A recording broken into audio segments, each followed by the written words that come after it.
My name is Millie Fontana. I'm 23 years old, and I am a donor-conceived child of lesbian parents. I stand here with support from all three of my parents. This is a testimony that is, safe to say, unheard of, because nobody wants to hear about the other side of the rainbow.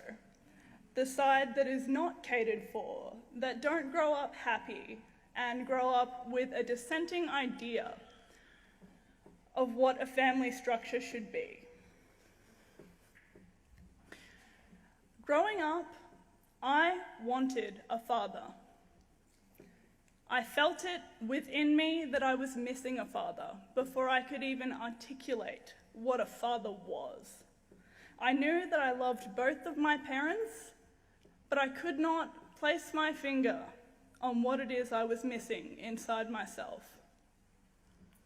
When I hit school, I started to realize through observing other children and their loving bonds with their fathers that I really was missing out on something very special. I was lied to throughout school. I was told I didn't have a father, or that perhaps they didn't know who he was. It was very difficult for me to affirm a stable identity because of this, and my behavioral and emotional stability suffered greatly because of it. I stand here before you, raised atheist with no religious affiliations. I stand with Christians because so far in this debate, Christians are the only people trying to reflect the issues that follow with children. Christians so far are the only people trying to shine light on stories like mine. Nobody in the LGBT lobby wants to hear from someone like me, because so far love is love, right? We don't exist. Growing up, I would look in the mirror and I would think to myself, where did I get these green eyes? Where did I get these aspects of my personality, these talents that neither of my parents in the home had? The answer to that is quite simply my father. But in reality, it's not just the father or the donor, as they like to call it. It turns out I have an uncle, I have an auntie, and I have a grandmother, along with many loving cousins.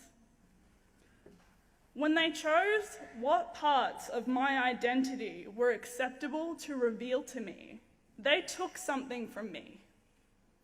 And where other children were able to look in the mirror and reconcile those missing parts and say, I love my mothers or my fathers, I could not, because in my eyes, who were my parents to decide what parts of me were acceptable to reveal to me? Meeting my father at 11 years old was probably the only time I had been a stable child. I saw for the very first time who I was. I looked into his eyes and I thought, that is the missing part of me. Not because I'd fantasized about having a father, but because I could put a face to who I was, so I could look at somebody who was equally responsible for my existence. I could affirm my identity based on this man. And if I had not met my father, I would not be standing here with you today, because my emotional reaction to not having him in my life, even at such a young age, was devastating, and it caused me to regress in my development. I want to talk about real equality.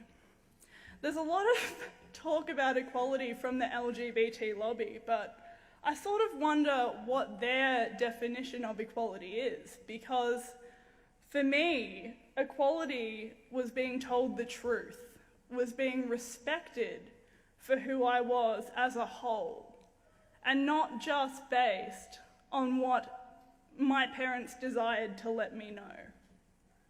Equality was being able to look at both sides of my genetic family and understanding who I was. Equality is not saying that because volunteer studies of gay families and children of gays that come out with a positive outcome define it for everybody. It's completely unrealistic.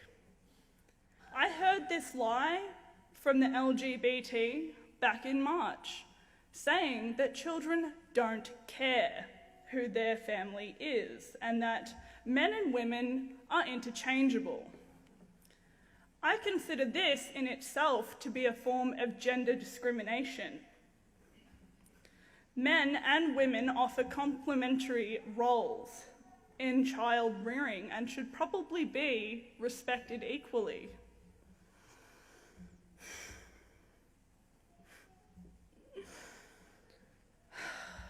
It's funny the way that the gay lobby talks about homophobia.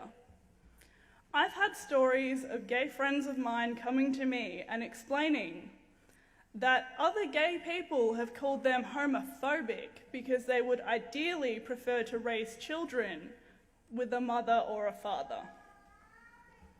How utterly ridiculous. Was I homophobic when I was looking in the mirror, wondering where my father was? Was I homophobic when I looked at both of my loving parents and pleaded with them to tell me who I was? Absolutely not. But I do love all three of my parents equally.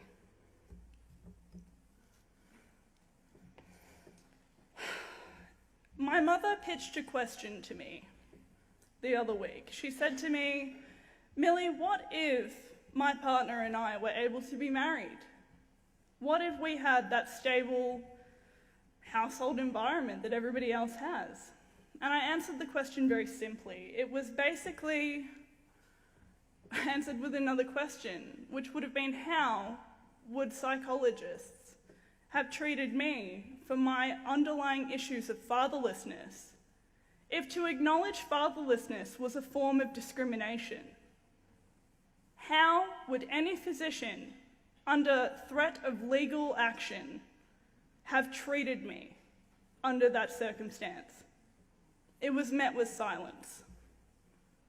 Nobody thinks about this before we rush ahead to marriage. This is an extremist minority that are pushing, from my opinion, what seems to be extinction of gender in itself.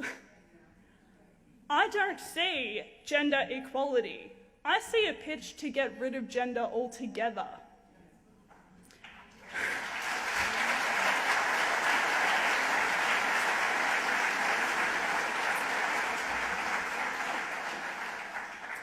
Until we as a society have a discussion that includes children like me who are not okay with parents deciding which parts are acceptable to reveal, until this discussion includes everybody who has been raised fatherless or motherless, until this discussion stops shaming children in my position for coming forward, we should not be pushing marriage through. I am not going to stand here and be silenced by people telling me what was acceptable for me to feel. That I'm a bad person for wanting a father, that maybe I didn't love my mothers enough because I wanted a father. It's bull, and I won't support it. I thank you for coming here tonight. Thank you, thank you, thank you.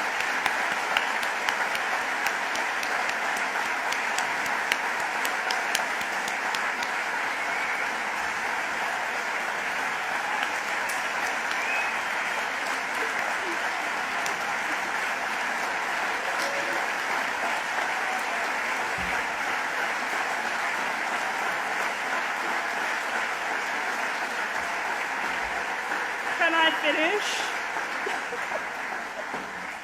Thank you so much for the standing ovation, but I just want to say that it's really great to see everybody here in support of the same cause, because everybody deserves a voice, and I won't stand here and let people shame Christians or anybody of faith, just based on faith, for standing up for children, because it's ridiculous.